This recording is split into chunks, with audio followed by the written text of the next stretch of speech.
얼마 전 제 지인 한 분이 계단에서 미끄러지면서 무릎을 꿇은 채로 넘어졌다고 하는데요. 처음에 단순 타박상인 줄 알고 파스를 붙였는데 며칠이 지나도 무릎이 점점 붓고 앉았다 일어날 때마다 뒤로 덜컥 하는 느낌이 든다고 하더라고요. 병원에 가보니 후십자인대 파열이었어요. 이름조차 처음 들어본 인대였다고 하시는데, 사실 무릎이 앞쪽으로 밀릴 때 다치는 전십자인대는 좀 익숙하지만 뒤로 밀리면서 손상된다는 이 후십자인대는 통증이 약하고 증상도 좀 애매해서 모르고 지내는 분들이 많다고 합니다. 오늘은 그 뒤로 밀리는 무릎을 잡아주는 줄, 후십자인대가 어떤 역할을 하는지, 그리고 파열이 됐을 때 어떤 증상과 치료가 필요한지 서울 세계로병원 정재훈 원장님과 함께 자세히 이야기 나눠보겠습니다. 원장님 안녕하세요. 안녕하세요. 정재훈 원장입니다.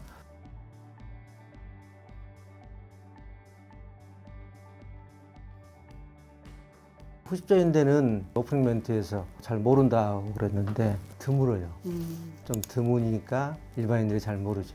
전십자인대는 굉장히 많고 오늘 후십자인대 좀 자세히 알아보겠습니다. 일단은 후십자인대가 뭔지를 알아봐야 할 것 같은데 어떤 역할을 좀 하나요? 예, 모형으로 설명을 좀 해드릴게요. 무릎을 지지하는 인대는 4개, 바깥쪽에 외측 부인대, 내측 부인대, 요거는 좌우로 흔들리는 걸 막아주고, 가운데 보면은 십자로 교차하는 인대가 있어요. 앞쪽에 있는 것은 전십자인대, 뒤쪽에 있는 것은 후십자인대 그러는데, 뒷면을 보면은 여기 있는 요 인대가 있을 거예요. 네. 이 인대가 후십자인대인데 오늘 다룰 인대가 바로 이 후십자인대입니다. 후십자인대는 이제 오프닝 멘트에서 나왔는데, 무릎이 위에 있는 뼈가 대퇴골, 밑에 있는 뼈가 경골 그러는데, 이 경골이 대퇴골에 비해서 뒤로 밀리는 것을 막아주는 인대를 해요. 이렇게 생각하면 될 것 같아요. 무릎에서 정말 중요한 역할을 하는 것 같은데, 이 후십자인대는 어떤 경우에 좀 잘 파열이 될까요? 전십자인대는 대개 스포츠 손상, 축구 같은 과기관 스포츠 하다가 대개 다치는 수가 많은데, 후십자인대는 되게 교통사고 아니면 추락사고 그럴 때 많이 다쳐요. 후십자인대는 전십자인대보다 훨씬 튼튼해요. 잘 안 떨어집니다. 그래서 후십자인대가 뒤로 밀리는 걸 막아주는데, 강제로 뒤로 밀리면 떨어지겠죠. 무릎을 구부린 채로 이렇게 퉁 떨어진다. 그러면 이 뼈에 대해서 이렇게 밀릴 거 아니에요. 그래서 떨어지고, 그 다음에 교통사고 같은 경우에는 우리 앞자리에 쿵 추돌을 했다. 그러면 무릎이 이렇게 퉁 부딪히잖아요. 네. 앞쪽에 이렇게 대시보드에 이렇게 당 부딪히면 또 이것이 이렇게 밀릴 거 아니에요. 대부분 그래요. 후십자인대는. 이렇게 되게 다칩니다. 운동 중에 다친 경우는 거의 없어요. 운동 중에 다칠 인대가 아니에요. 훨씬 튼튼해요. 후십자인대. 그래서 운동 정도 갖고는 안 떨어집니다. 네, 그렇군요. 이제 어떻게 다치는가를 봤으면 되겠지만, 사고를 예방하고 추락을 방지해야 되는데, 교통사고 같은 것은 물론 조심해야 될 것이고, 추락사고 이런 것은 이제 뭐 사다리 작업할 때 그런 게 많거든요. 아니면은 주부들이나 어떤 저기 천정에 있는, 천정 서랍에 있는 뭘 꺼낼 때 사다리 놓고 쓰잖아요. 사다리를 이렇게 아주 견고하게 해야 돼요. 그 사다리에서 떨어지면 붕 떨어질 수가 있거든요. 그래서 그런 것들을 할 때 후십자인대 잘못은 다칠 수 있다는 걸 인식을 하면 좋겠죠. 파열됐을 때는 뭐 특별하게 나타나는 증상이 있나요? 후십자인대도 우선은 무릎이 좀 불안정감을 느낄 거예요. 좀 흔들거리는 느낌이 있다. 그리고 이제 인대 속에 있는 혈관들이 떨어지니까 조금 시간이 지나면 붓고. 근데 전십자인대처럼 증상이 바로 많이 나타나기보다는 조금 덜 심하다고 보면 돼요. 후십자인대는. 그렇지만 이제 시간이 지나면서 계속 아프고 안 좋아지고 그러겠죠. 좀 비슷하다고 보면 됩니다. 부종이나 통증, 그렇죠. 이런 통증, 것들을 걷기 생각하면 힘들고. 되겠네요. 그러면 이 후십자인대 파열할 때는 진단은 어떻게 보통 하시나요? 이제 후십자인대 진단은 진찰상에서 진료할 때 진찰대 위에 올라가서 이렇게 진단하기가 쉬워요. 우선 전십자인대는 사실 부종, 다리 힘주는 것 때문에 체크가 잘 안 되는데, 후십자인대는 진찰하면서 무릎을 이렇게 서서히 이제 아프니까 서서히 구부려 가지고 이렇게 숙여서 이렇게 무릎을 구부릴 거 아니에요. 인대가 떨어져 뒤로 물를 거 아니에요. 그래서 요걸 뒤로 이렇게 밀어보면은 쉽게 밀어집니다. 왜냐하면 이 무게가 이렇게 떨어지는 다리 무게가 있잖아요. 그러니까 이렇게 해서 검사를 이렇게 해보면은 이렇게 뒤로 빠지는 게 이렇게 느껴져요. 이렇게 해서 이제 일종의 후방 전이 검사라고 그러는데, 이런 검사로 해서 비교적 할 수가 있고 예측을 가능해요. 진찰상에서. 그리고 이거를 엑스레이를 찍어서 이제 스트레스 방사선 촬영이라고 해서 그걸 하거든요. 그러면 또 전십자인대에서는 그 엑스레이 가지고 증명하기가 쉽지가 않은데 후방 십자인대는 그 엑스레이를 스트레스 방사선 비율로 촬영으로 알 수가 있어요.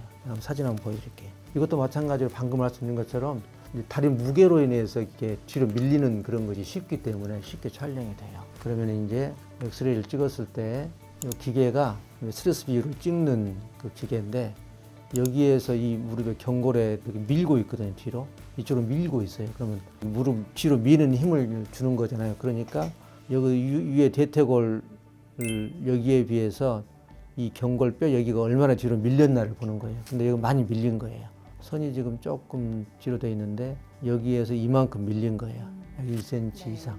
그래서 이제 이걸 이렇게 밀린 걸 보면은 후십자인대가 떨어지지 않으면 이게 밀릴 수가 없죠. 후십자인대 밀리지 않게 하는 인대인데. 그래서 이걸 보고 인대가 떨어졌구나. 이렇게 해서 뒤로 밀린 정도를 봐서 1단계, 2단계, 3단계를 나눠요.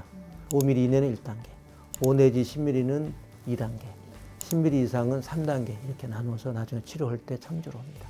요거는 이제 오른쪽이잖아요. 오른쪽이 다친 무릎이에요. 오른쪽은 이렇게 되는데 반대쪽과 비교를 해야 돼요.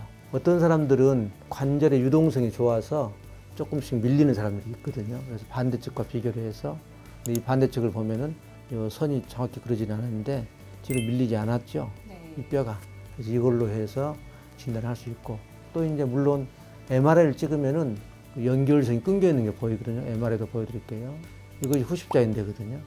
연결이 쭉 돼 있잖아요. 그런데 떨어진 경우에는 연결선이 끊겨 있어요. 이렇게 돼 있어요. 그리고 중간에 끊겨 있죠. 그런데 또 하나 특이한 것은 우리 전십자인대 같은 경우에는 최종적으로 인대를 정확히 보기 위해서 관절경 수술을 할 때 관절경을 들여다보면 제일 정확하게 보거든요. 그런데 후십자인대는 관절경으로 보면 잘 몰라요.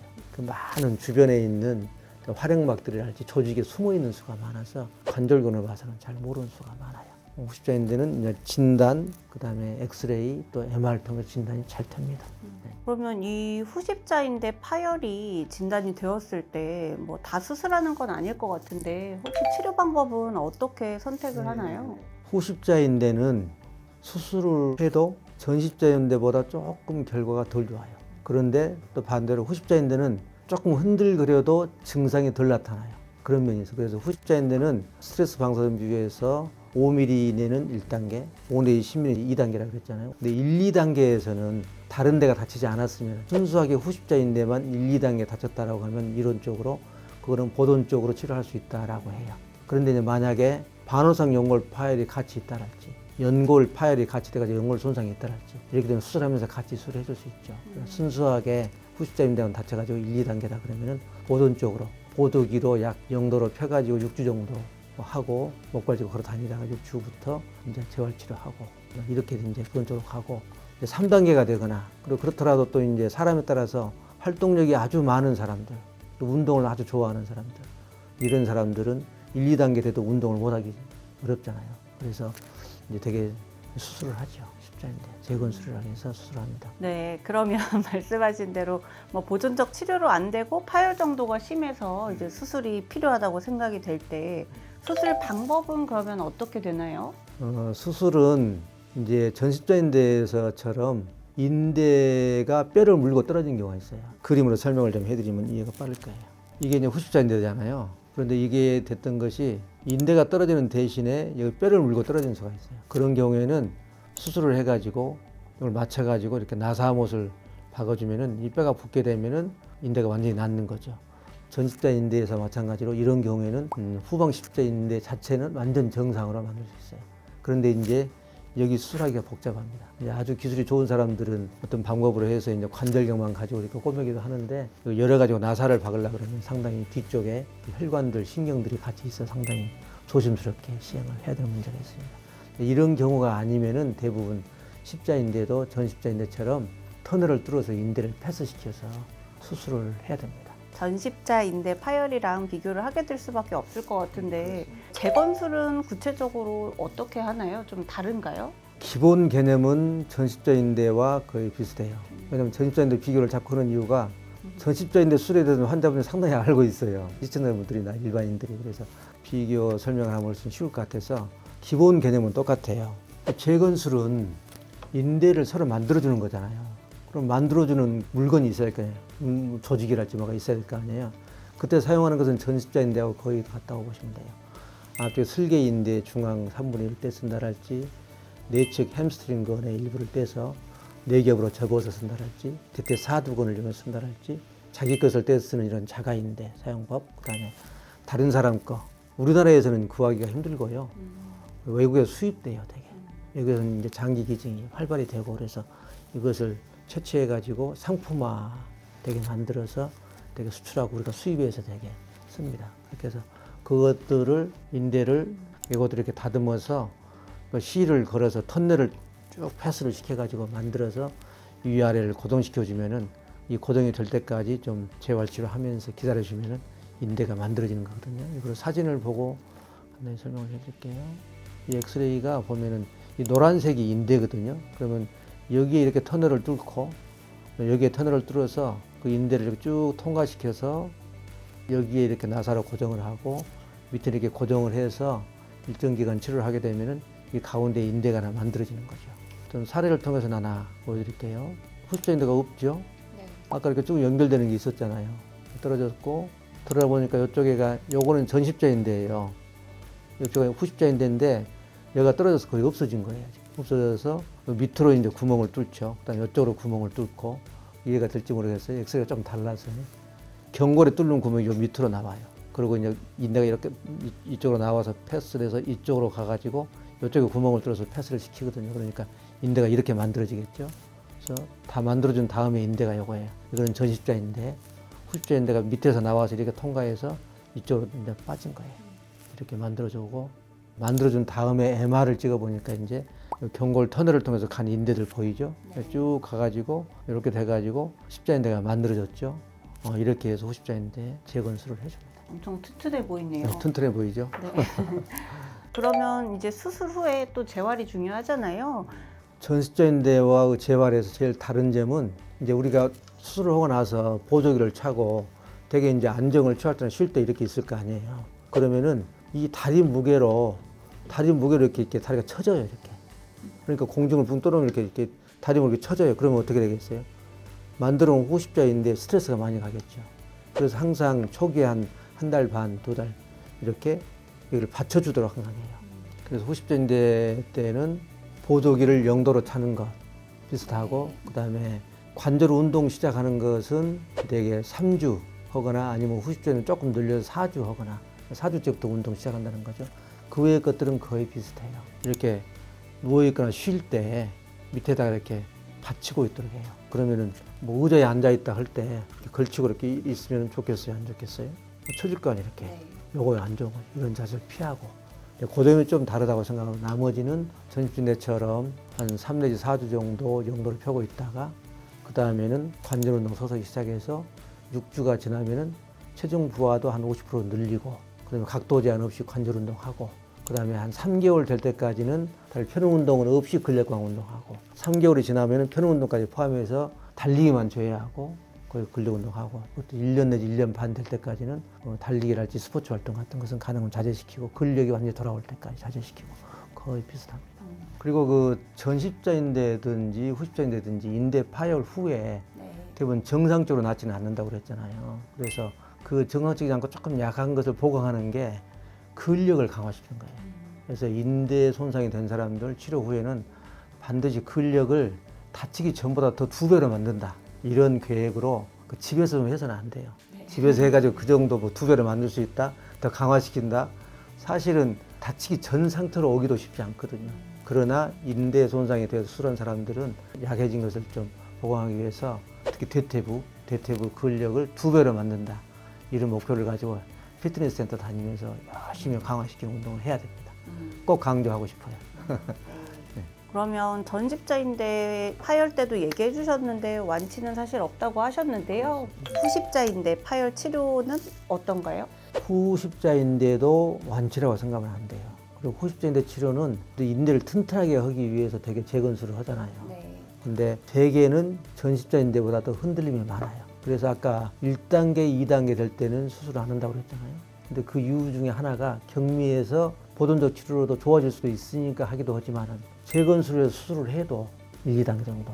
수술을 해도 조금 남을 수 있고 그러니까 치료할 때 조금 더 조심을 더 많이 해줘야 되고 마찬가지로 수술 후에도 조심을 좀 해줘야 됩니다.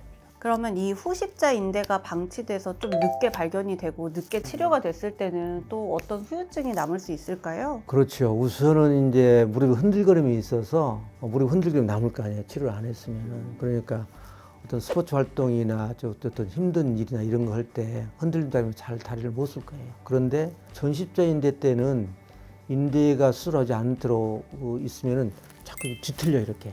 비틀리면서 이렇게 탁 쓰러졌다가 또 며칠 지나면 괜찮아요. 그런 일이 벌어지거든요. 그러면서 이제 관절이 악화되고 막 관절염도 생기고 없던 반응성 파열도 생기고 그러는데 후십자 인대는 그런 면에서는 적어요.